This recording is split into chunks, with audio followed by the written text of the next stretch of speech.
Well, here it is. This is the proof that Hillary will choose death over peace. And why? It matters to you. Joe Hoft of the Gateway Pundit reports that in late August, WikiLeaks founder Julian Assange joined Fox and Friends to discuss the leaked Hillary Clinton emails, one I'm carrying in my hand here. Assange said that the most interesting and serious information on Hillary Clinton is yet to be released.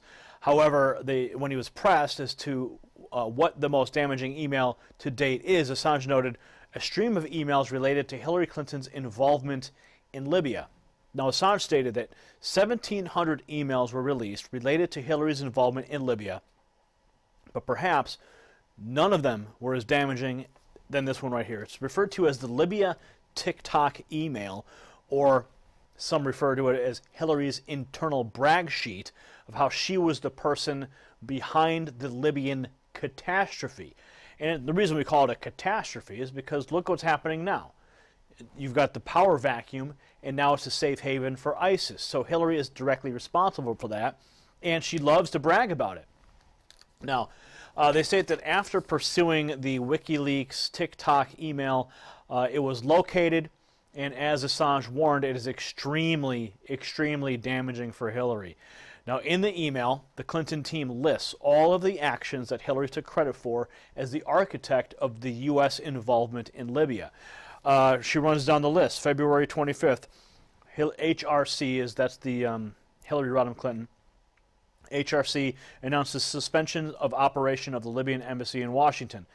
1 day later, Hillary directs efforts to evacuate U.S. embassy personnel from Tripoli and orders all closing of embassy. The same day, she made a series of calls to counterparts to help passage of the UNSC, UN Security Council Resolution 1970, which imposed sanctions on Gaddafi and his family. The same 2 days later, Hillary travels to Geneva, Switzerland for consultations with European partners on Libya. She gives a major address in which she says Colonel Gaddafi and those around him must be held accountable for these acts which violate international legal obligations and common decency. Then in early March, they state, this is directly from the email. I'm reading it. It was sent from from Cheryl Mills to Hillary, okay?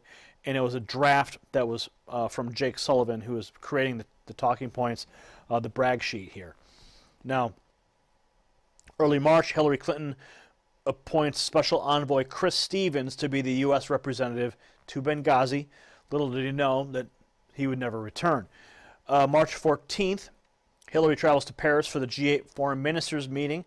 She meets with the TNC representative Jabril and consults with her colleagues on further Security Council action. March 14th and 16th, she participates in a series of high-level video and teleconferences. She's the leading voice for the action and a NATO civilian protection mission. I mean, this goes on and on and on.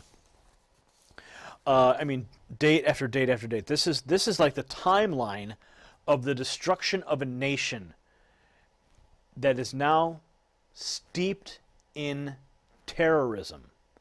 Yes, we are actually sending troops there, bombing, doing airstrikes in Libya right now because Hillary Clinton, for whatever reason, wanted to destroy Gaddafi. Now, we do know that Gaddafi was planning on creating a gold-backed currency for Africa, creating an entire African Union that would be using the Libyan currency. And it was going to be a direct challenge to Wall Street. But Wall Street, you can't challenge Wall Street like that, can you? So what do? You sick your little your attack dog. Of course, the puppet masters on Wall Street, because Hillary's in their pocket, right? They donate to her, and she does their bidding. So Gaddafi sets up a gold-backed currency, talks about creating prosperity on the African continent. Hillary says, not going to happen. We're going to kill you. We're going to destroy your country. And then, of course, ISIS moves in.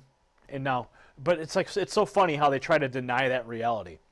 And if you notice, Obama's not doing any strong actions in Libya. Of course, we have reported on, like I said, the airstrikes and the other special forces and things going into the country.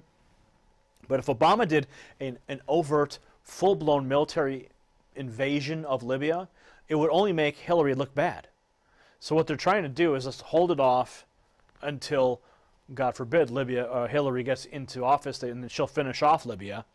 Or, if Trump gets into office, then it's going to be his problem, and they don't care. Now, they write here that the Clinton State Department took credit for being the architect behind the overthrow of Gaddafi in Libya and the subsequent horror as a result. Now, new information that was released earlier this week, as well as reported at InfoWars, revealed that a peace deal was actually worked out in Libya back in 2011. But when it was presented to Hillary, she nixed it. Now, ISIS has safe haven. 4 Americans are dead because of Hillary's decisions. And peace was there. Peace was on the table. But no, you can't have peace when you want to, turn your back on Wall Street, create a gold-backed currency for your nation. Can't have it.